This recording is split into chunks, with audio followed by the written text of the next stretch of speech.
Hello friends, स्वागत है आपके अपने यूट्यूब चैनल भारतीय ज्ञान मैथ में। आज हम लेकर के भारतीय संविधान के निचोड़ टॉप 100 क्वेश्चन जो अक्सर एग्जाम में पूछे जाते हैं। तो चलते हैं अपने पहले क्वेश्चन की तरफ। भारत का संविधान कब लागू हुआ था? तो ये लागू हुआ था 26 जनवरी 1950 को। भारतीय संविधान सभा में महिला सदस्यों की संख्या कितनी थी? तो देखिए प्यारे बच्चों, 15। कैबिनेट मिशन योजना के अनुसार संविधान सभा में कुल कितने सदस्य होने थे? तो ये थे 389। संविधान सभा में सभी निर्णय के आधार पर लिए गए थे, तो लिए गए थे सहमति और समायोजना के आधार पर। संविधान सभा के उद्घाटन अधिवेशन की अध्यक्षता किसने की थी? तो ये की थी सच्चिदानंद सिन्हा जी ने। संविधान सभा के अस्थायी अध्यक्ष कौन थे? तो ये थे सच्चिदानंद सिन्हा। संविधान सभा के स्थायी अध्यक्ष कौन थे? तो ये थे डॉक्टर राजेंद्र प्रसाद। डॉक्टर राजेंद्र प्रसाद को संविधान सभा का स्थायी अध्यक्ष कब चुना गया था? तो ये चुना गया था 11 दिसंबर 1946 को। संविधान सभा के कितने उपस्थित सदस्यों ने संविधान पर हस्ताक्षर किए? तो 284 सदस्यों ने हस्ताक्षर किए थे। संपूर्ण भारत के संविधान के निर्माण में संविधान सभा को कितना समय लगा? तो इसको लगे थे 2 वर्ष 11 माह 18 दिन। किसने सर्वप्रथम भारत के लिए संविधान सभा का प्रस्ताव रखा था? तो रखा था M.N. राय ने। भारतीय संविधान के जनक के रूप में किसे जाना जाता है? तो डॉक्टर भीमराव अम्बेडकर को संविधान सभा के जनक के रूप में जाना जाता है। भारत सरकार अधिनियम 1935 किस पर आधारित था? तो ये था संघ तथा संसदीय प्रणाली का सिद्धांत। भारतीय संविधान कब बनाया गया था? तो ये बनाया गया था 26 नवंबर 1949 को। भारत के संविधान के निर्माण से पहले 1946 में किसके द्वारा उद्देश्य संकलित प्रस्ताव किया गया था? तो ये किया था पंडित जवाहरलाल नेहरू द्वारा। संविधान सभा के वित्त एवं कर्मचारी समिति अध्यक्ष कौन थे? तो डॉक्टर राजेंद्र प्रसाद जी थे। संविधान सभा की ऑर्डर ऑफ बिजनेस समिति के अध्यक्ष कौन थे? ते थे K.M. मुंशी। भारतीय संविधान में कितने देशों से उधार ली गई विशेषताएं शामिल हैं? तो यह 10 देशों से। भारतीय संविधान द्वारा किस देश से व्यापार की स्वतंत्रता की विशेषता ली गई है? तो ली गई थी ऑस्ट्रेलिया से। सरकार के संसदीय रूप को अपनाने के लिए प्रेरणा भारत के संविधान के निर्माता द्वारा किस देश से तैयार की गई थी? तो की थी ब्रिटेन से। भारतीय संविधान ने किस देश से पंचवर्षीय योजना की विशेषता प्राप्त की है? तो ये की है USSR से। भारत के राज्य सदस्यों के अप्रत्यक्ष चुनाव का संवैधानिक प्रस्ताव किस देश से अपनाया गया था? तो ये अपनाया गया था दक्षिण अफ्रीका से। भारतीय संविधान में फर्स्ट पास्ट द पोस्ट का प्रावधान किस संविधान से अपनाया गया है? तो ये अपनाया गया ब्रिटेन से। भारतीय संविधान राष्ट्रपति को कितने प्रकार के आपातकाल घोषणा करने का अधिकार देता है? तो यह देता है 3। जून 2022 तक भारतीय संविधान की 8वीं अनुसूची में कितनी भाषाएं थीं? तो इसमें थी 22। भारत के संविधान का कौन सा अनुच्छेद राष्ट्रपति को सूचना आदि प्रस्तुत करने के संबंध में प्रधानमंत्री के कर्तव्यों से संबंधित है? तो यह अनुच्छेद 78।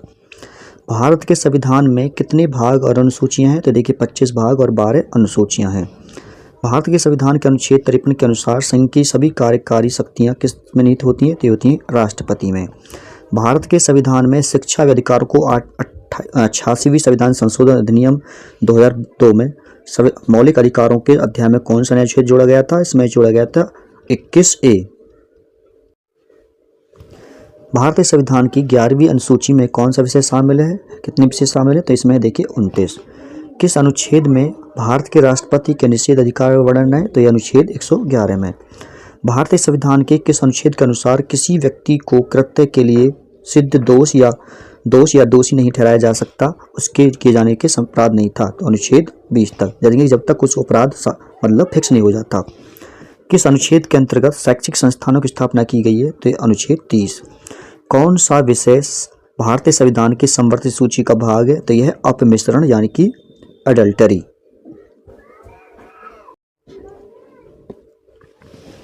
भारतीय संविधान का कौन सा अनुच्छेद भारत के उच्चतम न्यायालय को परामर्श संबंधी क्षेत्राधिकार प्रदान करता है? तो यह अनुच्छेद 143।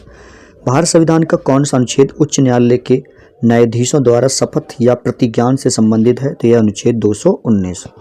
भारतीय संविधान का कौन सा अनुच्छेद संघ राज्य क्षेत्र के लिए उच्च न्यायालयों से संबंधित है? तो यह अनुच्छेद 241। भारतीय संविधान के अनुच्छेद 5 से 11 तक किससे संबंधित है? तो यह नागरिकता से। भारतीय संविधान का कौन सा अनुच्छेद राष्ट्रपति द्वारा शपथ से संबंधित है? तो यह अनुच्छेद 60। भारतीय संविधान का कौन सा अनुच्छेद संघ कार्यकारी शक्तियों से संबंधित है? तो यह अनुच्छेद 53। संघ सूची, राज्य सूची और संवर्ती सूची भारतीय संविधान की किस अनुसूची में शामिल है? तो यह 7वीं अनुसूची में। भारत के संविधान का कौन सा अनुच्छेद अस्पृश्यता के उन्मूलन से संबंधित है? तो यह अनुच्छेद 17। भारतीय संविधान का कौन सा अनुच्छेद राष्ट्रपति द्वारा संसद में विशेष अभिभाषण से संबंधित है? तो यह अनुच्छेद 87। भारतीय संविधान का कौन सा अनुच्छेद पंचायतों के खातों की लेखा परीक्षा का संबंध से संबंधित है? तो यह अनुच्छेद 243 जे। भारतीय संविधान के किस अनुच्छेद का उद्देश्य भारत के संपूर्ण क्षेत्र में नागरिकों के समान नागरिक संहिता का से सुरक्षा करना है? तो यह अनुच्छेद 44। भारतीय संविधान का कौन सा अनुच्छेद अपराधों के लिए दोष सिद्धि के संबंध में संरक्षण संबंधित है? तो यह अनुच्छेद 20(1). भारतीय संविधान का कौन सा अनुच्छेद पंचायत की शक्तियां, प्राधिकार और उत्तरदायित्व से संबंधित है? तो यह 243 जी। भारत के संविधान का कौन सा अनुच्छेद राज्यों में विधान परिषदों के निर्माण के लिए प्रावधान प्रदान करता है? तो यह अनुच्छेद 169। भारत के राष्ट्रपति पर महाअभियोग की प्रक्रिया का उल्लेख संविधान के किस अनुच्छेद में है? तो यह अनुच्छेद 61 में है। कौन सा अनुच्छेद भारत के संविधान के धन विधेयक को परिभाषित करता है? तो यह है अनुच्छेद 110। भारत में संघ के लिए एक मंत्री पद की शपथ किस सूची में निहित है? तो यह 3री अनुसूची में। भारतीय संविधान का कौन सा अनुच्छेद सार्वभौमिक वयस्क मताधिकार प्रदान करता है? तो देखिए यह अनुच्छेद 326। भारतीय संविधान का कौन सा अनुच्छेद कहता है राज्य के सार्वजनिक सेवाओं में न्यायपालिकों को कार्यपालिका से अलग करने के लिए राज्य कदम उठाएगा? तो अनुच्छेद 50। भारतीय संविधान के किस अनुसूची में राज्यों और केंद्र शासित प्रदेशों और क्षेत्र की सूची है? तो यह प्रथम अनुसूची में। भारत के संविधान का कौन सा अनुच्छेद संसद के दोनों सदनों की संयुक्त बैठक के लिए प्रावधान प्रदान करता है? तो यह अनुच्छेद 108। अनुच्छेद 243C किससे संबंधित है? तो यह पंचायत की संरचना से। किसे भारत के संविधान के अनुच्छेद 161 के तहत क्षमा प्रदान करने का प्रावधान है? तो देखिए है राज्यपाल। भारत के संविधान के भाग 4 और अनुच्छेद 43B किससे संबंधित है? तो यह सहकारी समितियों से। भारतीय संविधान का कौन सा अनुच्छेद कुछ मामलों, काम, शिक्षा और सार्वजनिक सहायता के अधिकार को स्थापित करने के लिए निर्देशित करता है? तो यह अनुच्छेद 41। भारतीय संविधान के किस अनुच्छेद में श्रमिकों के लिए मजदूरी आदि स्थापित करने का निर्देश किया गया है? तो यह अनुच्छेद 43। भारतीय संविधान में किस अनुच्छेद के अंतर्गत राज्यों की विधानसभा में सीटों की संख्या 500 से अधिक नहीं होनी चाहिए? तो यह था अनुच्छेद 170।